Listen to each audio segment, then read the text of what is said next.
Oswald, votre avis sur ce troisième match de préparation qui s'est soldé par un revers face au Paris FC, votre avis sur ce match? On a senti vos joueurs peut-être déjà physiquement un peu juste.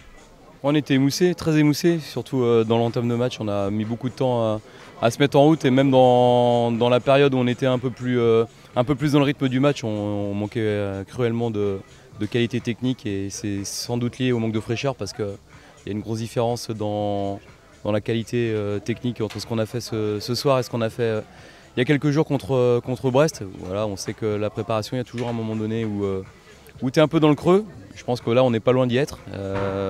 Mais vaut mieux que ce soit maintenant, c'est un peu l'objectif.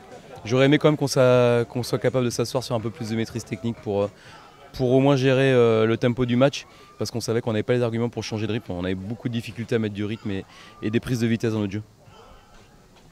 Oui, dans le contenu, ça a peut-être été un petit peu mieux en deuxième mi-temps et paradoxalement, vous prenez deux attaques rapides de la part du Paris FC. Ouais, en deuxième mi-temps, on est jeune et on est pris par notre fougue et c'est bien parce que sur ce match-là, on avait aussi besoin d'en mettre un peu parce qu'on ronronnait, on était à 2-1, on a essayé de revenir pour égaliser. On a pris une contre-attaque sur un coup de pied arrêté pour nous à la base. On est naïf sur les situations, on prend les buts en deuxième mi-temps, mais malgré tout, sur cette deuxième mi-temps, il y a eu quand même plus de changements de rythme, plus de dynamisme. Alors très peu d'actions qui ont abouti à de vraies occasions, mais en tout cas beaucoup plus d'intention. Mais c'est aussi parce qu'on était beaucoup plus jeunes et que sans doute que les jeunes sur ce match-là avaient un peu plus de ressources. Vous aviez annoncé qu'il y aurait un changement un peu tactique sur ce match-là, c'est-à-dire fini de donner 45 minutes à tout le monde et de donner plus de temps de jeu à certains joueurs. Il y a certains joueurs qu'on a effectivement très peu vus, parce qu'on les verra plus contre Caen cette fois-ci. Ouais, on a pris en compte l'ensemble de la semaine et certains ont plus joué aujourd'hui, d'autres joueront plus vendredi. C'est un tout, l'idée c'est que sur cette semaine-là, il y a une majorité de joueurs qui puissent franchir un palier dans le temps de jeu. Il y en a qui l'ont fait ce soir. Voilà, on verra bien l'état des troupes vendredi et quelle équipe on fera parce qu'on est aussi obligé de composer avec les absents. Là, on avait des joueurs absents encore aujourd'hui. Donc on essaie de proposer quelque chose de cohérent en termes de temps de jeu et puis surtout les postes.